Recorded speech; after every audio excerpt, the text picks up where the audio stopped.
तीन सासों की एक बहू। बलविंदर की पहली बीवी को बच्चा ना होने के कारण वो दूसरी शादी करता है, लेकिन जब दूसरी शादी से भी बच्चा नहीं होता तो वो तीसरी शादी करता है, और तीसरी शादी करने के बाद भी जब उसे संतान का सुख प्राप्त नहीं होता तो वो डॉक्टर को दिखाता है। और फिर बलविंदर जी, दोष आपकी बीवियों में नहीं, आप में है। आप में ही कुछ मेडिकल रीजंस की कमियां हैं जिनके कारण आप कभी भी किसी बच्चे के बाप नहीं बन सकते। अरे बाप रे, ये तो घोर समस्या हो गई। एक बच्चे का बाप बनने का मेरा सपना था और आज वही चूर चूर हो गया। तीन बीवियों में पहली बीवी इंद्राणी, दूसरी बीवी सुधा और तीसरी बीवी कलावती। मुझे एक माँ बनने का सौभाग्य प्राप्त करना है। मुझे भी, इसीलिए तो मैंने शादी की थी। अरे लेकिन अब किसे पता था कि हमारे पतिदेव में ही कमी होगी। अब हम क्या करें? हम एक बच्चे को गोद लेते हैं। तीनों एक बेटे को गोद लेते हैं जिसका नाम प्रमोद रखा जाता है। 20 साल बाद अब तीनों भी बूढ़ी हो चुकी होती हैं। बलविंदर भी बूढ़ा हो चुका था। प्रमोद एक अच्छी नौकरी करता है। उसकी शादी की उम्र हो चुकी थी, इसलिए तीनों माएं प्रमोद की शादी पाखी नाम की एक लड़की से करा देते हैं।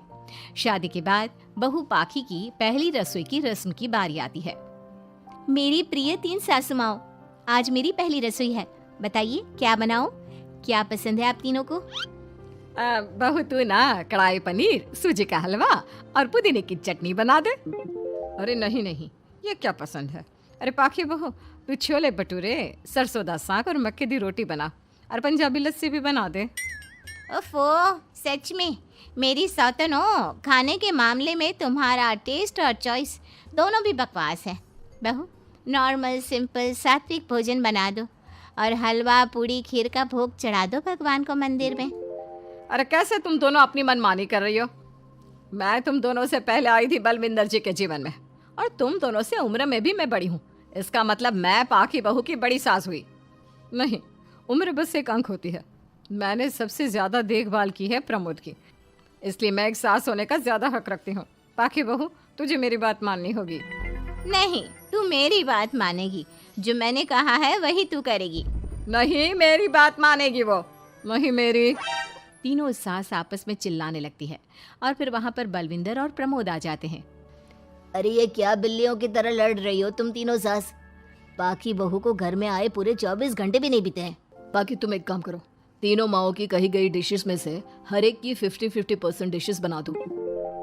लेकिन लेकिन लेकिन बस, अब प्रमोद ने कह दिया सो कह दिया। तुम तीनों अब झगड़ना और बहस करना बंद कर दो। पाखी तीनों सासों की कही गई आधी आधी डिशेस बनाती है और इस तरह अपनी पहली रसोई की रस्म पूरी करती है, जिसके बाद उसकी तीनों सास उसे शगुन और नेक देती हैं। फिर एक दिन, अरे पाखी बहू, तुमने अपना सारा काम निपटा लिया है ना? तो जरा यहाँ आना। मेरे ना घुटनों की मांसपेशियों में बड़ा दर्द हो रहा है। जरा तेल या बाम से मालिश तो कर दे बेटा। तभी वहाँ पर इंद्राणी और कलावती भी आते हैं। पाखी बहू, चलो मेरे साथ बाजार। मुझे ना नई साड़ियाँ खरीदने हैं। तुम्हारी फैशन सेंस बहुत अच्छी है ना, इसलिए मैं चाहती हूँ कि तुम मेरे साथ चलो। अरे पर मैं यहाँ पे पहले आई, तुम्हारे साथ ही सही, लेकिन मेरी स्पीड सबसे तेज थी। पाखी बहू, मेरे कमरे की अलमारी और पर्दे साफ कर दो ना, बहुत धूल जम गई है। मुझे खांसी भी आ रही है। अरे ऐसे कैसे तुम दोनों मेरी बहू को अपने साथ ले जा सकती हो? सबसे पहले मैंने बहू को कहा है कि वो मेरे घुटनों की मालिश कर दे। अब जाओ, 1 घंटे के बाद अपनी ये फीकी शक्लें लेकर फिर से आना।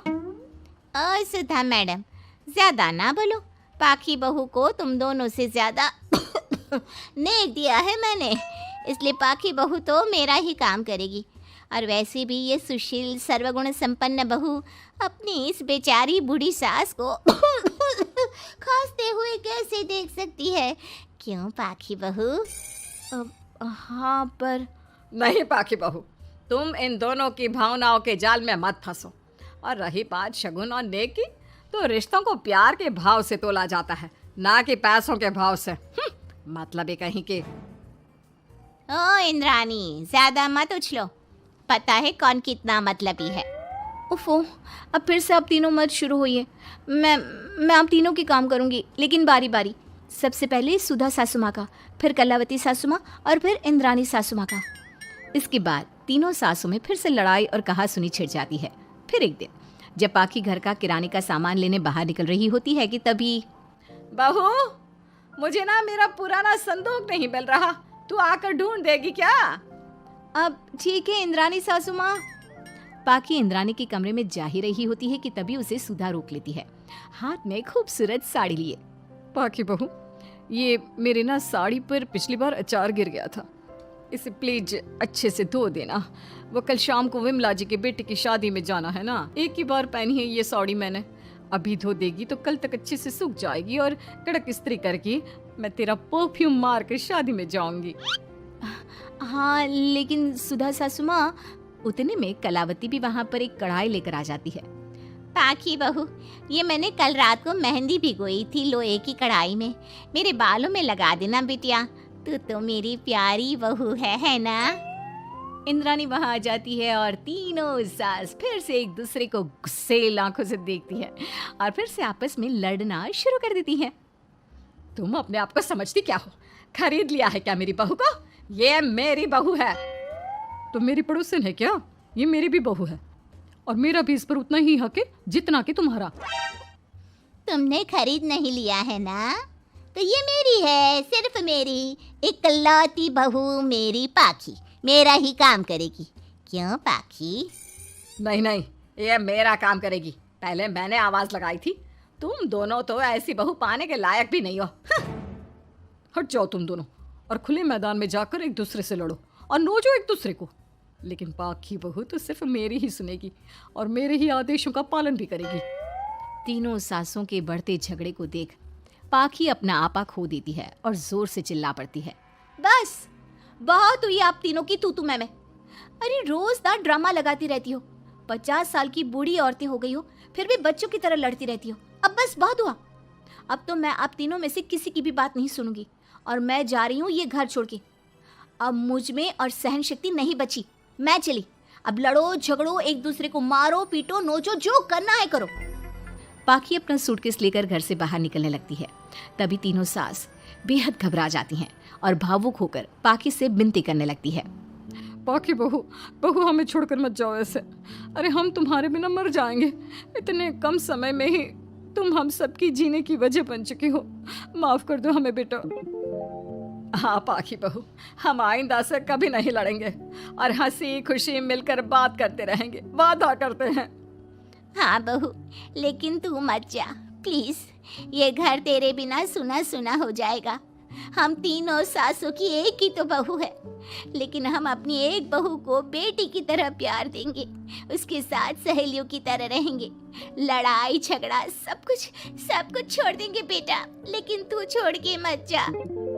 अपनी तीनों सासों को भावुक देखकर पाखी की भी आंखें भर आती है और वो उन तीनों को माफ कर देती है और उनके गले लग जाती है। इसके बाद तीनों सास अपनी एक बहू संग खुशी से मिलजुल कर रहती हैं और आपस में जरा भी लड़ाई झगड़े नहीं करती।